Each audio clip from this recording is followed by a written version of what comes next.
Bismillahirrahmanirrahim. Dear student, I hope all of you are well by the grace of Almighty.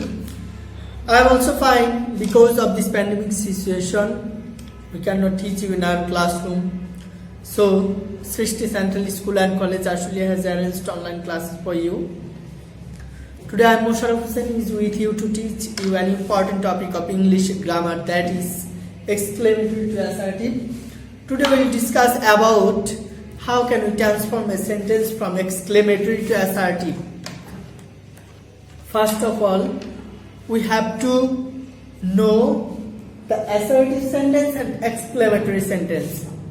You know, the exclamatory sentence in which we express our certain thoughts or happiness or sorrows. প্রিয় শিক্ষার্থীবৃন্দ, আমরা যে sentence দ্বারা মনের আনন্দ বা দুঃখ প্রকাশ করি অথবা হঠাৎ বিস্ময় প্রকাশ করি সেটি হচ্ছে এক্সক্লেমেটরি সেন্টেন্স। এই এক্সক্লেমেটরি সেন্টেন্সটাকে কিভাবে আমরা সহজ সরল অ্যাসার্টিভ সেন্টেন্সে রূপান্তর করব সেই সম্পর্কে আমরা আজকে জানব। তো শুরুতেই যে রুলসটি রয়েছে সেটি হচ্ছে হোয়াট যুক্ত এক্সক্লেমেটরি সেন্টেন্স।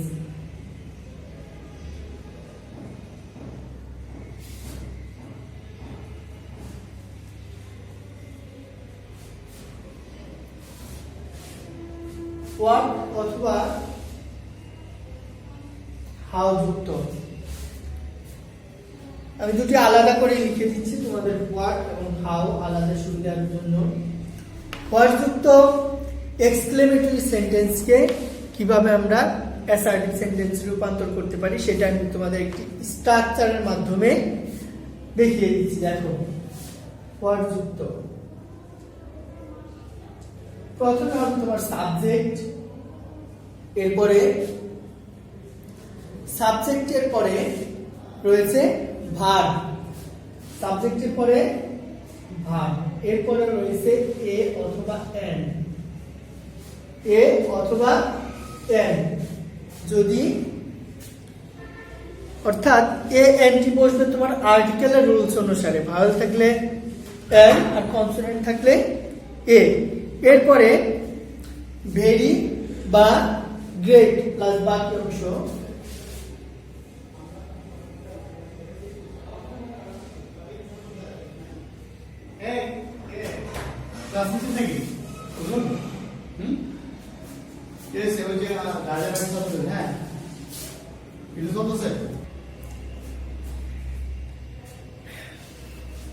শিক্ষার্থী দেখো ভেরি বা গ্রেট, এরপরে হচ্ছে বাকি অংশ।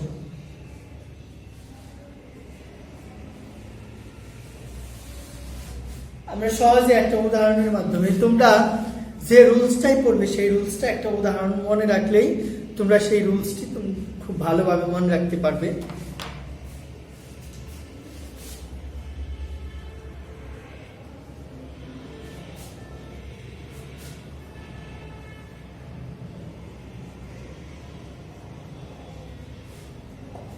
দেখো এখানে হোয়াট যুক্ত সেন্টেন্সটি রয়েছে। এখন আমরা প্রথমে কি লিখব, আমাদের সাবজেক্ট ভার্ব এবং অবজেক্ট। আমাদের অ্যাসার্টিভ সেন্টেন্সের স্ট্রাকচারই হচ্ছে সাবজেক্ট ভার্ব এবং অবজেক্ট। এই অনুসারে আমরা লিখব। এত কিছু লিখছি কিন্তু মাঝখানে আসল কথাটাই হচ্ছে সাবজেক্ট ভার্ব এবং অবজেক্ট। অ্যাডজেক্টিভ অ্যাডভার্ব থাকতে পারে। তো প্রথমে সাবজেক্টটা লিখব, এটা হচ্ছে ইট, এরপরে ইজ, এরপরে যেহেতু এখানে এ রয়েছে, এখন আমাদের রুলস অনুসারে ভেরি বা গ্রেট বসাতে হবে, ভেরি অথবা গ্রেট। তবে সবসময় মনে রাখতে হবে যখন আমাদের যে এখানে ভেরি বা গ্রেট এর পরে অ্যাডজেক্টিভ থাকবে তখন আমরা ভেরি বসাবো। এখানে এ বা আর্টিকেলের পরে যখন অ্যাডজেক্টিভ থাকবে তখন আমরা ভেরি বসাবো, কিন্তু যখন আর্টিকেলের পরে নাউন থাকবে তখন আমরা গ্রেট ব্যবহার করব। আমি তোমাকে দুইটা উদাহরণ দিয়ে দেখিয়ে দিব। ইট is a very nice bird. তাহলে সাবজেক্ট এরপরে ভার, এরপরে এ, এরপরে ভেরি, এরপরে বাকি অংশটা যেটা আছে সেই অংশটা লিখে দিয়েছি। এরপরে আরেকটা দেখো,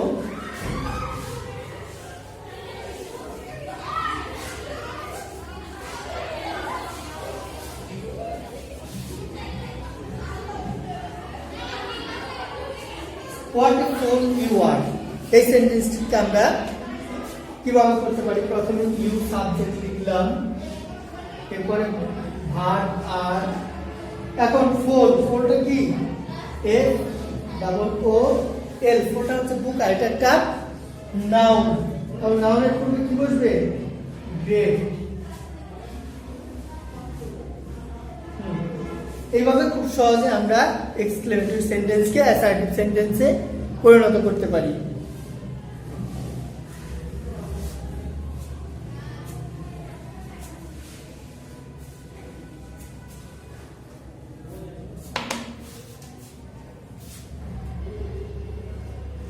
এরপরে আমরা দেখবো হাউ দিয়ে।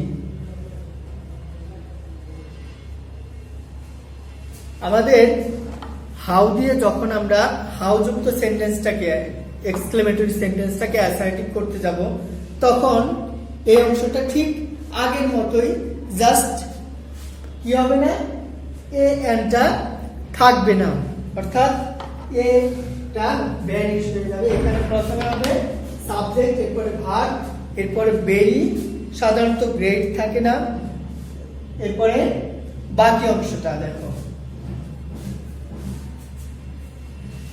যদি আমরা বলি how nice the bird is,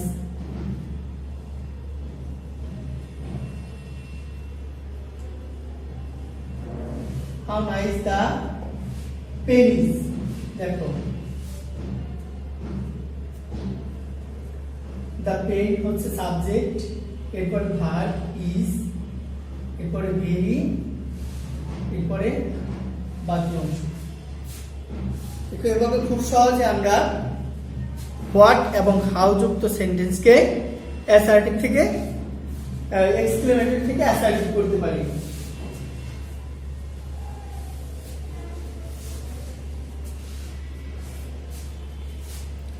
এখন আমরা দেখব হুররে যুক্ত এক্সক্লেমেটরি সেন্টেন্সকে কিভাবে আমরা অ্যাসার্টিভ সেন্টেন্সে করতে পারি। হুররে এবং এলাচ যুক্ত, যখন অ্যাসার্টিভ সেন্টেন্সে হুররে থাকবে আর যখন এলাচ থাকবে,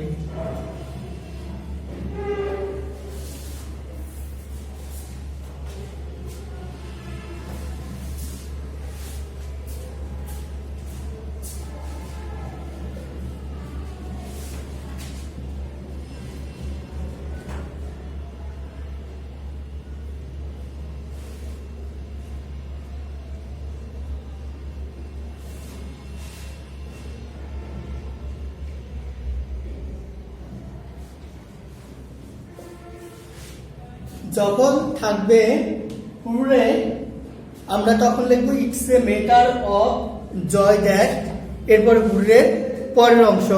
এরপরে যদি এলাস থাকে তখন it is a matter of sorrow that, এরপরে এলাসের পরের অংশ। দেখো উদাহরণ করে দেখো, hurray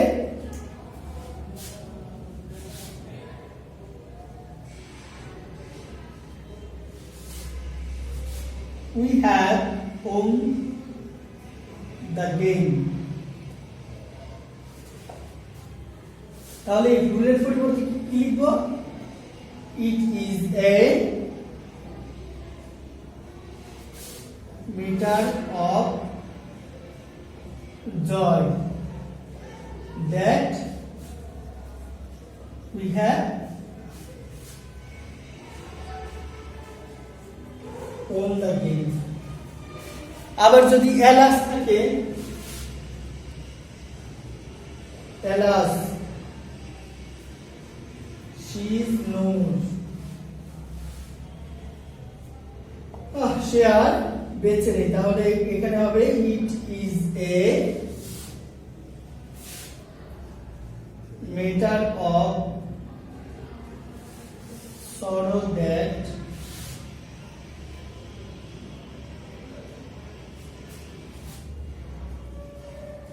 She is no more. It is a matter of sorrow that she is no more. এভাবে খুব সংক্ষেপে আমরা হুররে এবং এলাজ যুক্ত সেন্টেন্সকে আমাদের এক্সক্লেমেটরি থেকে অ্যাসার্টিভ করতে পারি। এরপরে 5 নম্বরে দেখো ইফ যুক্ত এক্সক্লেমেটরি সেন্টেন্সকে অ্যাসার্টিভ সেন্টেন্সে।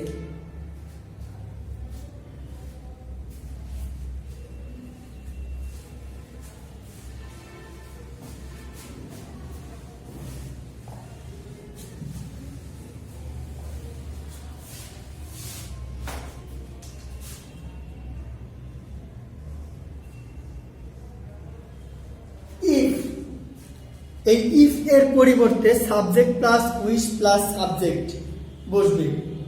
ইফ এর পরিবর্তে ইফ যুক্ত এক্সক্লেমেটরি অ্যাসার্টিভ করার সময় subject plus wish plus subject plus বাকি অংশ। দেখো ইফ থাকলে কিভাবে হবে?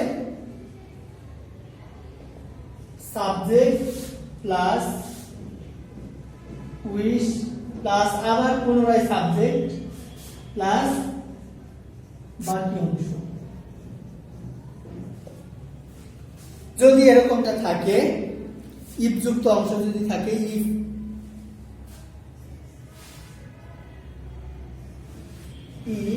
I were a minister,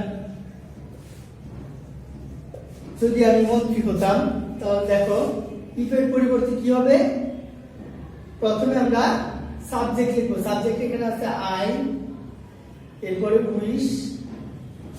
if এর পরিবর্তে subject plus wish, were a minister. I wish I were a minister. অর্থাৎ ইফ এর পরিবর্তে সাবজেক্ট প্লাস উইশ বসাতে হবে। শুধুমাত্র একটু মনে রাখলে হবে, ইফ এর পরিবর্তে কি বসাবো? Subject plus wish. এরপরে যদি এই ইফ এর মতোই কন্ডিশনাল সেন্টেন্স হ্যাড দিয়ে থাকে, 6 নম্বর দেখো, হ্যাড যদি থাকে ইফ এর জায়গায়, ইফ এর স্থলে যদি হ্যাড থাকে, ইফ না থেকে যদি হ্যাড থাকে, তাহলে ঠিক একই রুলস। এই হ্যাড এর পরিবর্তে কি হবে? I wish. তবে আগে আমরা যেরকমটা, এরপরে হ্যাডটা থাকতো না, কিন্তু ইফটা থাকতো না, কিন্তু এটা এখানে হ্যাডটা থাকবে। Subject plus wish. এখানে দেখো had I been a king, subject plus wish plus subject plus had plus বাকি অংশ।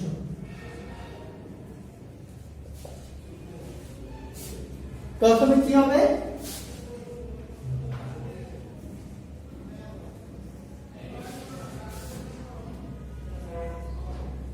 had I been a king, তাহলে had এর পরিবর্তে কি হবে? Subject plus wish. প্রথমে সাবজেক্ট প্লাস উইশ, এরপরে আবার subject,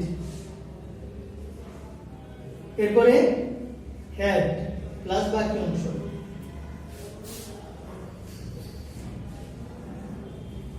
I wish I had been a king. I wish I had been a king.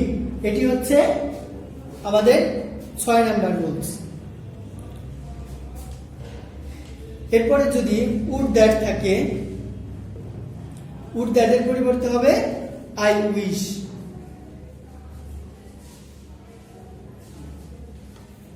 যদি would that থাকে, 7 নম্বরে দেখো, কমেন্ট করো, এটা ফটো ফটো লিখে দেন।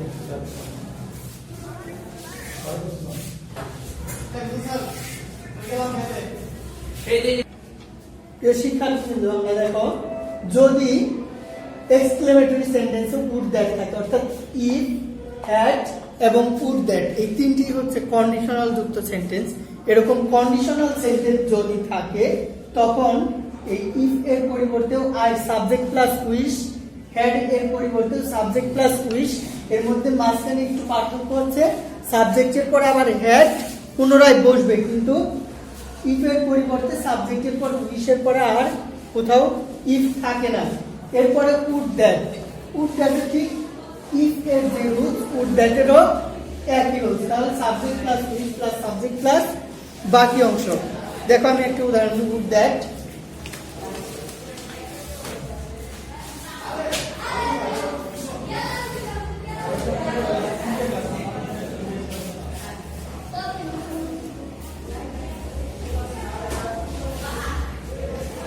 would that I could be a child again.